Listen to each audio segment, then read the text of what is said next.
everybody. How's it going? Happy rainy Monday. I am here on my back porch. Oh.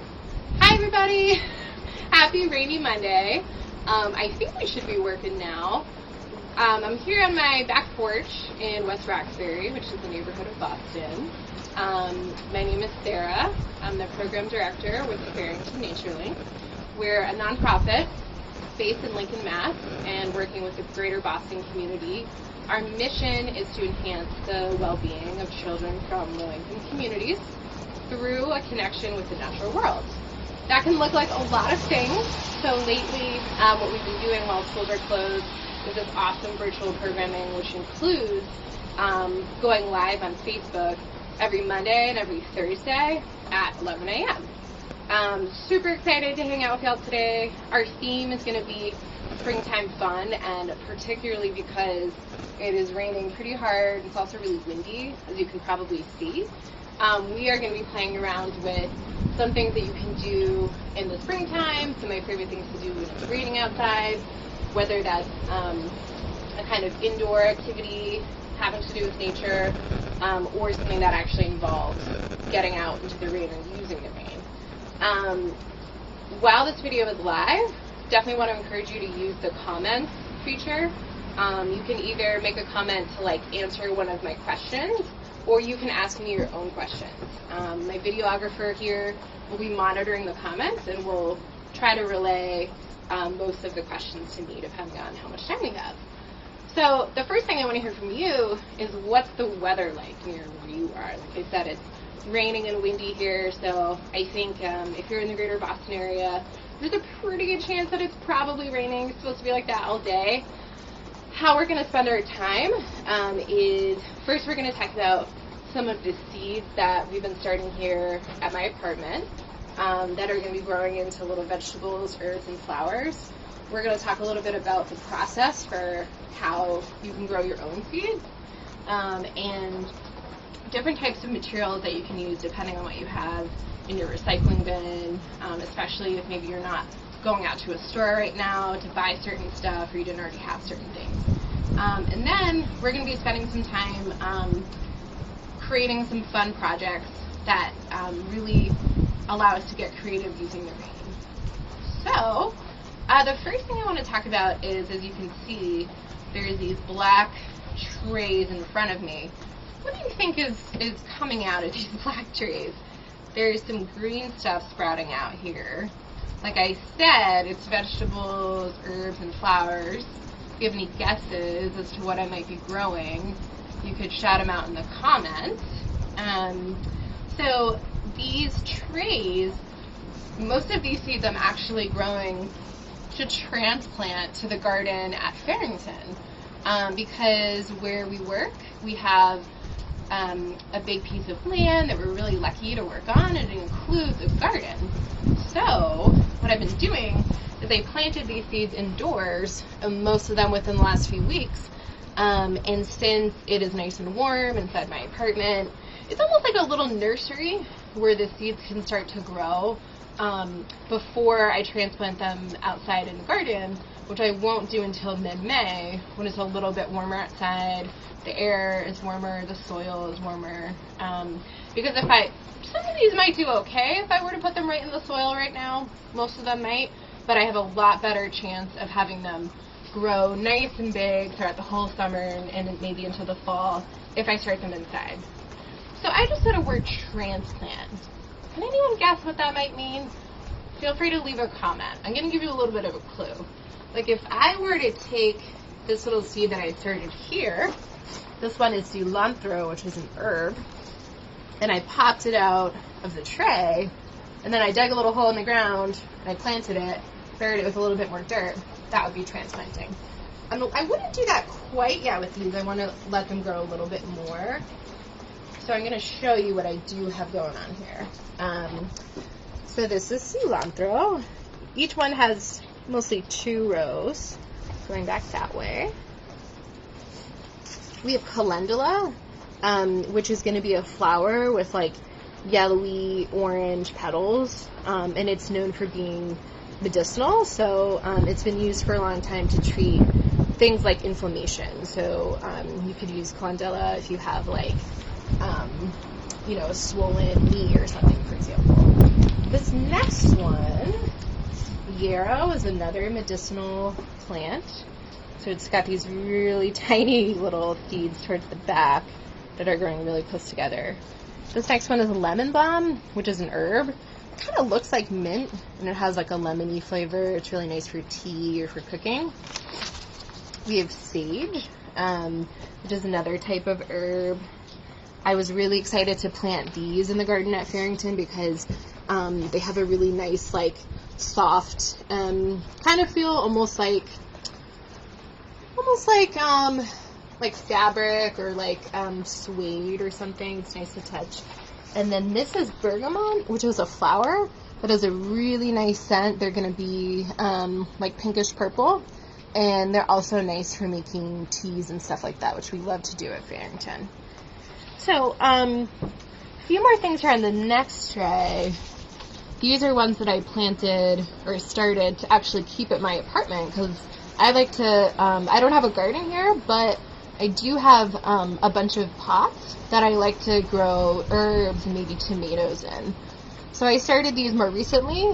They're not as big yet. There's only a few sprouting. I'm hoping that pretty soon some more will start to show up. So for myself, I'm going to have cilantro, Italian basil, calendula, tulsi, which is also called holy basil. It's another kind of like medicinal herb. And then lemon balm, which we talked about. Back here, this is also tulsi, and then this is Italian basil. So you can see that the tulsi is already sprouting, but the Italian basil is not, and we'll talk about that.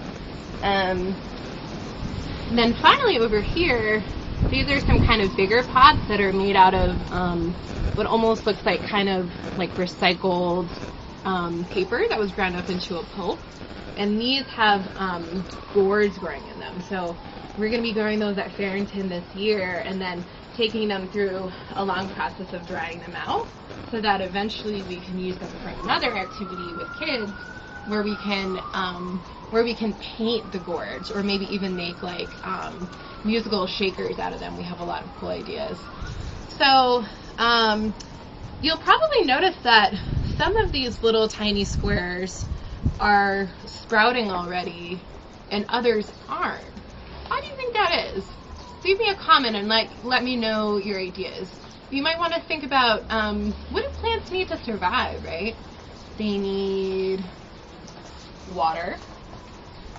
They need light. They need air. Not too different from humans. They also need really good soil. So I live here in Boston, so if I were to try to plant some of my seeds like right down there in the little bit of grass and dirt that we have before the driveway, it might be okay, but I don't really know what's in that soil. We're pretty close to the road and the driveway. Most of the houses around here had lead paint when they were first built, and so there's a chance that some of that would have gotten into the soil. But at places like Farrington, where we've tested the soil and we're out kind of more like in the country, you have a lot safer chance of growing food that's safe, because whatever seeds grow out of your soil, those plants are going to end up having those same nutrients. So it's not just about whether it's safe or unsafe soil. It's like, are there really good nutrients in there? Another thing is that some of the seeds that I planted are probably pretty old. So every year at Farrington, we have a bunch of seed packets that we either get donated or we maybe buy somewhere, and we keep them for a long time. And so sometimes we plant ones that are a few years old, and then they don't really come up so well. But calendula, these seeds are brand new, so that might be just one reason why they are growing better, among plenty of other reasons. Maybe I watered those better, maybe I happened to not water some of the other ones as well, maybe I accidentally left some of them in the shade for too long.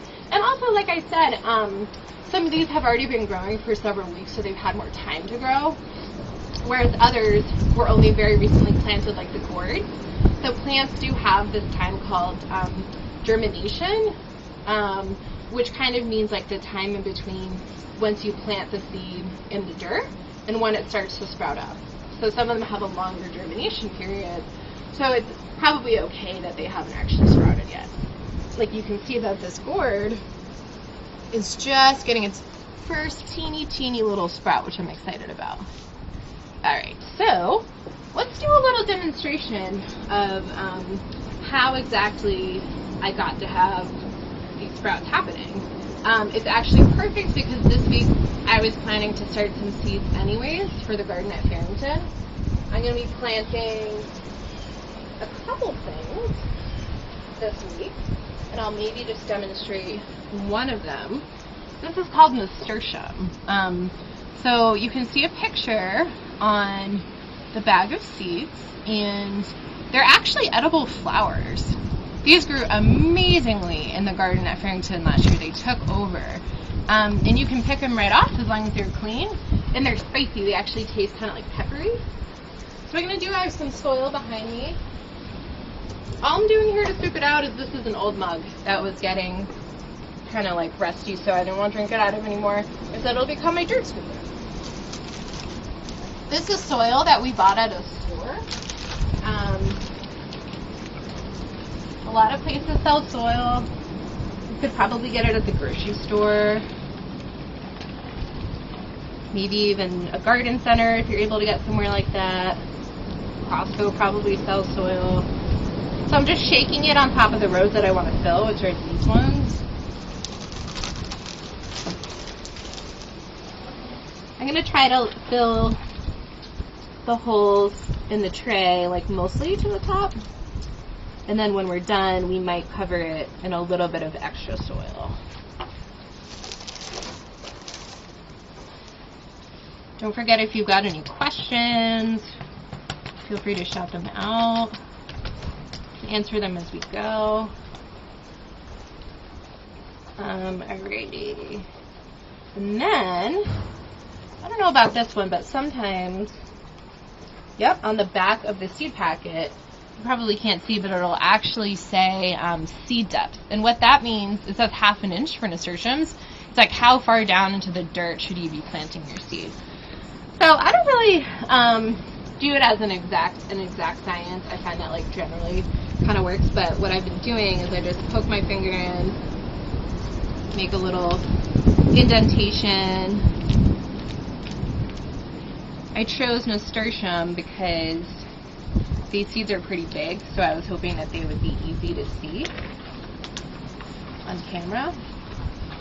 You can either pull them out one by one, or sometimes with really little seeds, I like to pour the packet into my hand, or even into like a tiny little cup, and then I'll put the packet down and I'll grab them with my other hand. That can really help. Because you don't want to accidentally pour like too many seeds into one hole. Although with certain kinds of seeds, you actually want to plant more than one on purpose in your little hole, your little pot. Oops, that'll work. Okay.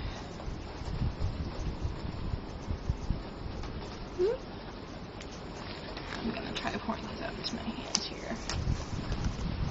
Has anyone ever grown nasturtiums before? Let me know how it went for you. Last year, I think I tried to start nasturtium seeds at Farrington indoors in our classroom, and then something happened. I don't remember what it was. It didn't really go that well. So in early June, once most of the stuff was planted in our garden already, I said I really wanted nasturtiums. Maybe I can find a garden center that's selling them already started. Like I could buy a version of what we've got here. And I found them at Urban Farming Institute in Mattapan here in Boston, and they did really well. So shout out to Urban Farming Institute. So all I'm going to do now is I could either just kind of bury them with the dirt that I had pushed off to the side, or I could grab some more dirt in my cup. I'm breaking up little chunks. Why do you think we wouldn't want like a giant chunk of dirt on top? I think it might be kind of hard for the seed to like poke through when it's starting to germinate. So just to be safe, I like to break up chunks to make it a little easier for these guys. Okay. And what do we think is the last step here? So we said plants need soil, air. They need water. Do they need water? They do. And they're also going to need sunlight, which is going to be a little hard to demonstrate today. Let's start with the water.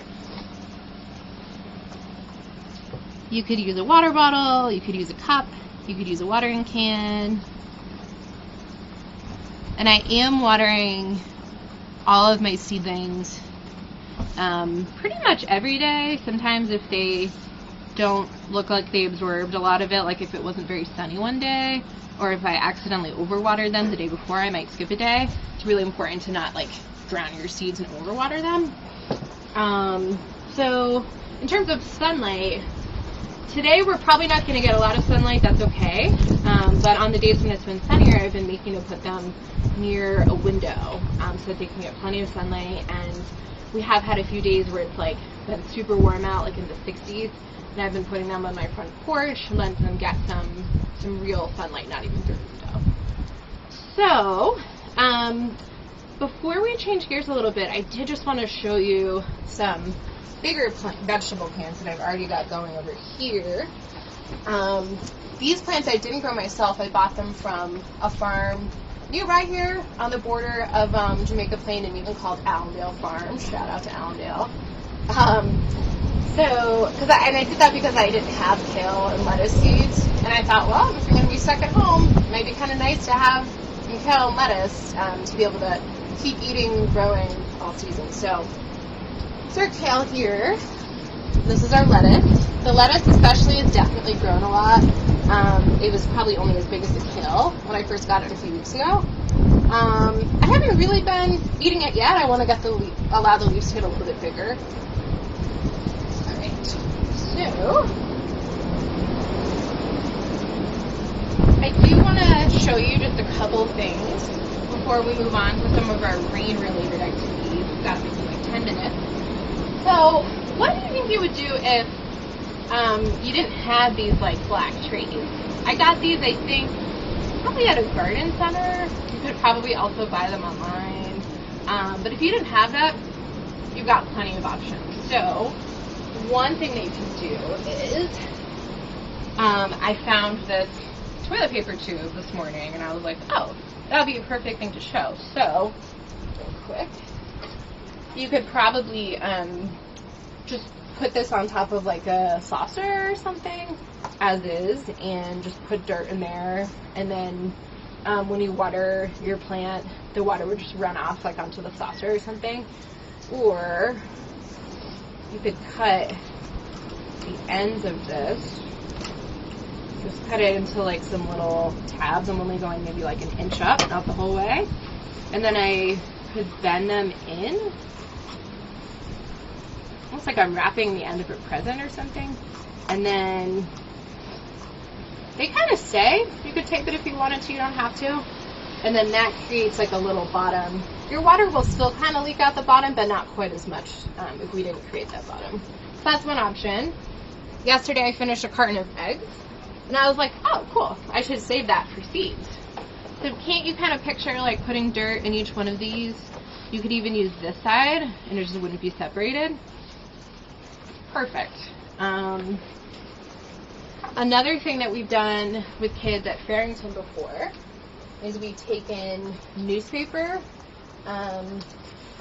You would use a strip of newspaper that you could cut to be like more or less this thin, and maybe like this if you wanted it thicker. Whatever you've got laying around the house, I don't see why regular paper wouldn't work. It might get a little bit wet, but if you were careful, I think it would be fine. And then what I used is I actually used this little can of tomato paste. So when I had my strip of newspaper out, I was literally just rolling it, and then I bent the edges in just like I did with the toilet paper, pulled out the can, and then when I made this earlier, I ended up with a little pot like this. The really cool thing about newspaper pots and the egg carton and the toilet paper is that unlike these, which are made of plastic, not only are they more sustainable, but you could probably put them directly into your garden. So like with these, when they're ready to be transplanted, I'm gonna have to pop them out of the plastic really carefully, which is fine. But with something like my newspaper pot, I could actually plant it directly in the soil. Now on this one, I'd use a little bit of tape to secure it. You're just gonna wanna pull that tape right off. I probably didn't have to keep it here. I could also just pull it right out of the newspaper pot. Either way, this is going to break down. It's decomposable, so it's better for the environment. And the bonus is that I got to use recycled material that I already had at my house. So, I want to show you a couple cool things that I was thinking would be fun to do today since it's raining. The first one is a kind of like rain art. I'm going to move the trees a little bit so it's easier to see. So I just want to demonstrate real quick when I watered those new seeds. These trays have a little bit of drainage, like they have holes in the bottom. So the water did come through onto the table. It's not a big deal, but if you were doing this inside and you didn't want your table or your windowsill to get wet, you just want to put something underneath it, like a saucer, or I've used like the lids from plastic bins, whatever you've got hanging around so that your stuff doesn't get wet. Maybe even a towel if you're only watering them a little. Okay.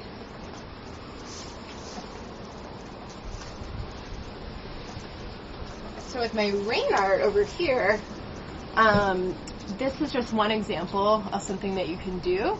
And depending on time, I might demonstrate this, but for now I'll just show you. All I did is I took some watercolor paints, and you could also use washable markers. Sharpies would probably work, although they might not work quite as well because you want something that'll, where the color will kind of spread out and bleed when it's getting wet in the rain. So I just painted some circles. I actually put a little bit of salt on top of these. That's just optional, but that can make a really cool effect. And then I left it out in the rain on my front porch, which doesn't have a roof like this one. I didn't really leave it out for that long, and you can already see that the colors are starting to bleed a little bit.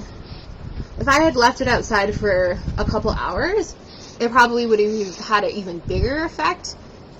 I wonder what would have happened if we had put it, like, maybe if I had found a way to, like, attach it outside my window so that it was getting wet, but it was hanging up and down instead of this was, like, laying flat on the ground. I wonder if the color would have, like, dripped more. What do you think? I wonder if the wind might have an effect, too. Like, if it's getting wet and then the wind is kind of blowing around the colors. I don't know. I'm especially really curious to see how the black comes out, because I heard that black paint or markers is usually a combination of like dark purple and maybe dark blue. So I was hoping that maybe later in the day I might start to see some purple. Maybe that's only true with markers. I don't know. I also had an idea, and maybe I'll test this out later today, or maybe you can test it and then leave a comment later and let us know what you think. What would happen if I took a page from like a magazine that had a lot of like really rich colors in it? Maybe if that's something you have at home, especially if like you want to try something different or you don't have paint or markers but you do have an old magazine. Like what would happen if those colors would kind of bleed? That might be kind of cool. I don't know. So one of the last things I want to show you is what we're going to call a rain gauge. So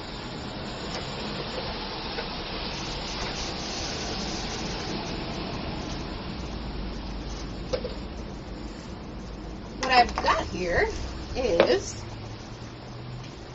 just an old container. I probably got like prepared food at the grocery store on this, and then I saved it, had it lying around. I like to reuse things. So basically the idea with a rain gauge is to leave your container, or maybe it's a plastic bottle with the top cut off, anything that's kind of clear and will hold water. I'm going to leave this outside, maybe on my front porch or on the sidewalk or something like that, and I'm going to let it collect rain for a certain period of time. So you could pick maybe there's like a 1 hour span where it's going to be raining really hard when you're curious. Or maybe you want to leave it outside for like a full 24 hours and just kind of see. You could even predict how much you think it's going to rain and then see what it actually does, or compare your rain gauge to what the weather station or the weather app on a phone or something says it's going to be, and see if it was accurate or not. So the basic idea, I found these like little stones in my art supply drawer, and I thought it would be a good idea to have something to kind of weigh this down so it doesn't blow away. So that's just optional. You could also use like a rock, whatever you have.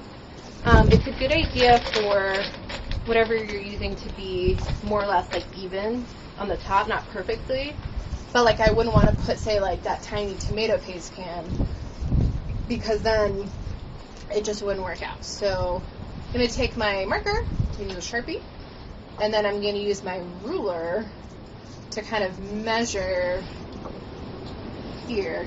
I'm going to make markings all the way up to, let's say, 4 inches. So let's do this here. A little hard to see like this. But the key is to only start above my rocks. And it's not going to be perfectly accurate because a little bit of water is going to get in between my rocks, but that's okay. This is just for fun. So here's 1 inch, 2 inches, 3 inches, 4 inches. I'm going to draw a line up and down. And then I'm going to mark 1, 2, 1 inch. Little symbol for inch there. 3. Let's hear some predictions. How much do we think it's going to rain today? The weather app on my phone said a little less than 1 inch. I'm curious. What if I let this out for a whole week? How much do you think it would rain this week? I don't know. All right. We are just about at time. I'll stay on for a couple minutes if anybody's got any questions. If anyone has any ideas for your favorite activities to do, either inside or outside when it's raining, we would love to hear them.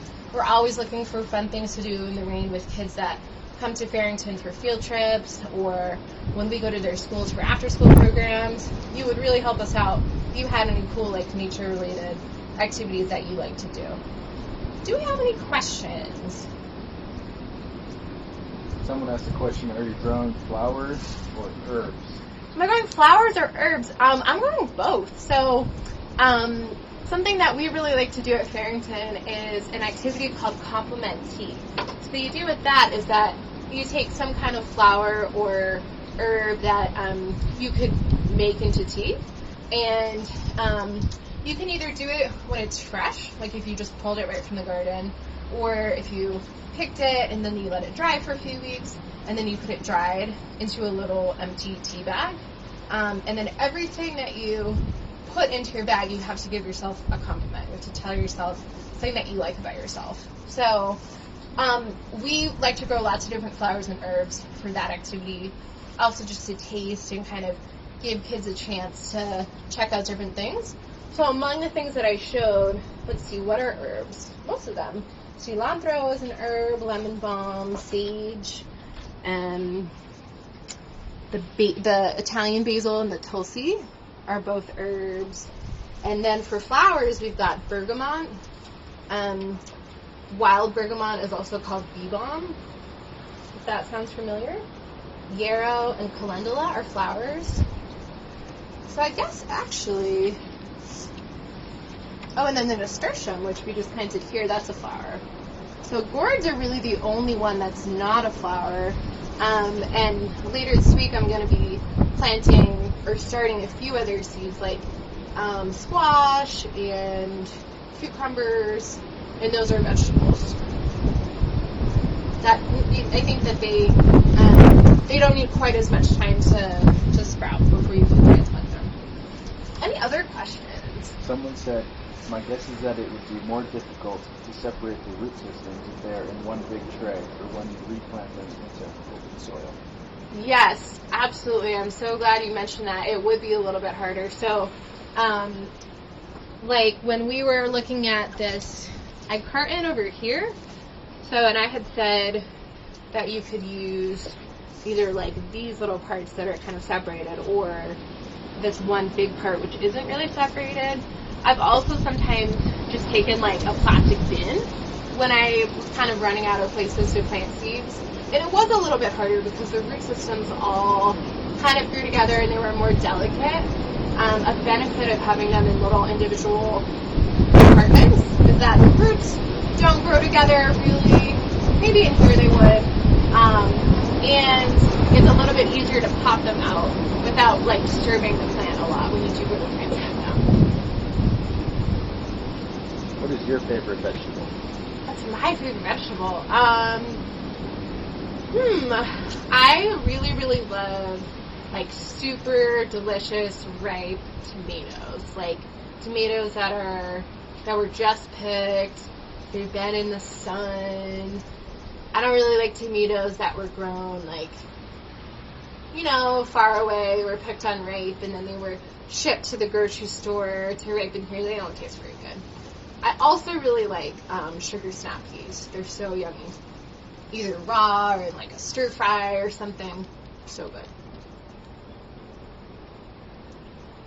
All right, well, really want to thank you for tuning in today. Had a lot of fun showing you some of my favorite springtime and rainy day activities. Don't forget that you'll be able to catch the next Facebook Live this Thursday at 11 a.m. and then every Monday and Thursday after that, probably until schools reopen, at 11 a.m. And if you have any other comments or questions, do feel free to leave them on the video, which will be available recorded on our page in just a minute after we hit pause. And I'll make sure to check your comments and answer any questions that you got. Thank you so much. Look forward to seeing you soon. Stay safe out there. Enjoy the rainy day.